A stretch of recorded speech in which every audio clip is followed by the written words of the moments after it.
उसका रूप धारण करके जगत में जब चलता है, साधूनाम दर्शनम पुण्यम स्पर्शनम कोटि यज्ञ बलम ललितम धर्मोपदेशम मुक्ति मार्गम। तो इस भारत देश के यानी तमाम जो है करोड़हा जो लोग हैं उनको आने वाले भयानक नरक कुंड से बचाना है।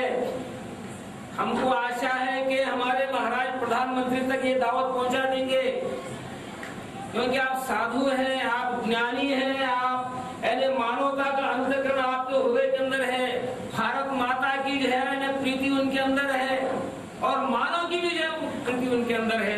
तो ये बात बता देना है प्रधानमंत्री जी को कि प्रधानमंत्री जी ये जो है कलयुग है, ये क्या है, ये कलयुग है। एक इंसान जब दुनिया में आया है किसी मुकाम पे, अगर उसको ये ज्ञान न हो कि मैं किसके घर में पैदा हुआ हूँ, मैं कहाँ बड़ा हुआ हूँ, मुझे क्या करना है, अगर इसका तो पागल है वो। ऐसा कोई अगर साधु विद्वान है, समझदार है, चाहे किसी भी धर्म का क्यों न हो, अगर वो जो है इस काल को अगर नहीं समझा, इस जमाने को अगर वो नहीं समझा कि मैं किस जमाने में हूँ, किस युग में हूँ, मैं किस युग में हूँ, तो कलयुग में हूँ। तो कलयुग में तू कौन है, ये भी समस्या है। कलयुग है तो फिर कलयुग में मैं कौन हूँ, अगर मैं कौन हूँ नहीं समझा तो फिर वो मैं बोलने का जो शब्द जो दिया वो किसने सीखा, वो भी नहीं मालूम होता। इसलिए बताया गया है कि ब्राह्मण वो होता है, ब्राह्मणम सर्वधर्मज्ञम लोकानाम कीर्तिवर्धनम। ब्राह्मण वो होता है जो सारे धर्म का ज्ञान जानने वाला। तो दुनिया के अंदर आदि ब्राह्मण, वो ब्राह्मण जिसको कहा गया है वो हजरत मोहम्मद सल्लल्लाहु अलैहि वसल्लम ही है, जो सारे धर्म का ज्ञान आप ही रखते हैं। और सारे धर्म का ज्ञान रखने वाले हजरत मोहम्मद सल्लल्लाहु अलैहि वसल्लम 1400 वर्ष हुआ, सिर्फ जो लोग किताबों में पढ़ रहे थे, लेकिन जो है आप ही के वंश में द्वितीय प्रारब्ध के मुकाम पर हजरत मौलाना सिद्दीक दीनदार साहब चंद द्वितीय प्रारब्ध मुकाम पे आकर बताते हैं कि वो जो 1400 वर्ष पहले, जो हजारों वर्ष पहले वे शास्त्र कुरान गीता के अंदर जिनकी भविष्यवाणी दी गई थी, उनको फिर यहाँ हिंदुस्तान की सरजमीन पर अपने वजूद से कारण गुरु बनकर, युग पुरुष बनकर आपने जो बता दिया कि वो दया सागर कैसे है, वो धर्म इस्लाम कैसा, शांति कैसा है, और वो अवतारों की महानता क्या है, हिंदुस्तान के अंदर कैसे कैसे अवतार हुए हैं, जिनकी महानता को वो महात्मा हजरत मोहम्मद सल्लल्लाहु अलैहि वसल्लम ने वर्णन किया है। क्या जब लोग जो है बड़ी जो है इससे सुनते थे सहाबा ने, जो परम भक्त हजरत कल के अवतार मोहम्मद सल्लल्लाहु अलैहि वसल्लम के, तो परम भक्तों ने पूछा या रसूलुल्लाह सल्लल्लाहु अलैहि वसल्लम, हिंदुस्तान की बड़ी आप तारीफ कर रहे हैं, क्या हिंदुस्तान में कोई है ऐसा वजूद हुआ है जो आपकी तारीफ करने वाले?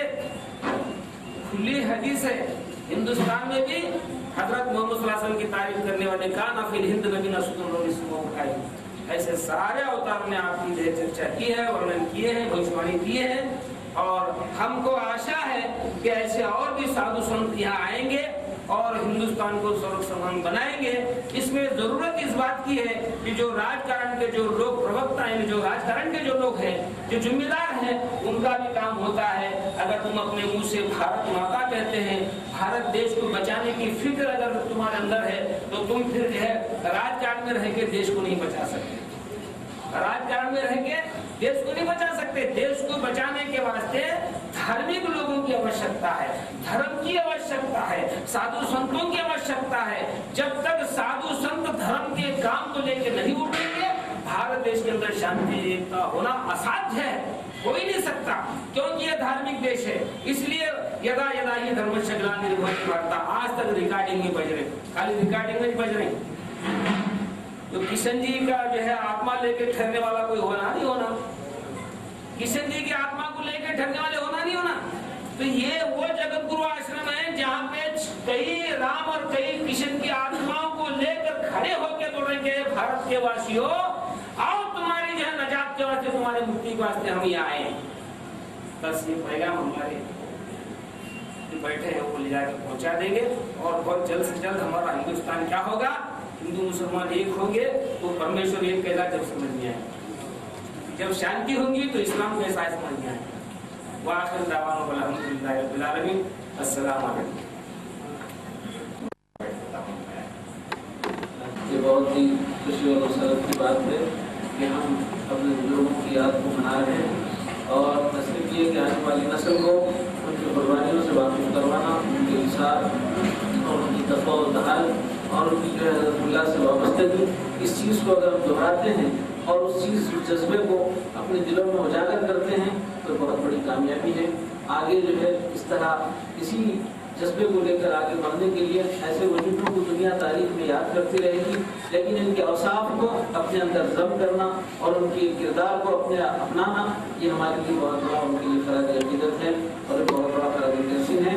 मौलाना मोहम्मद अली कुरैशी साहब के नाम का बयान करने के लिए मेरे पास बहुत कुछ है और फिर वो इस कदर है कि हज़रत ने तहरीर किया है, वो तहरीरात हैं, खतूत हैं और खुद ख़ानदान से आपकी जो वाबस्तगी मोहब्बत, ये सारी चीज़ों को फिर इंशाअल्लाह किसी मौके पर बयान किया जाएगा। वक्त इस बात का मुतकाज़ी नहीं कि तफसीलात में जाऊँ।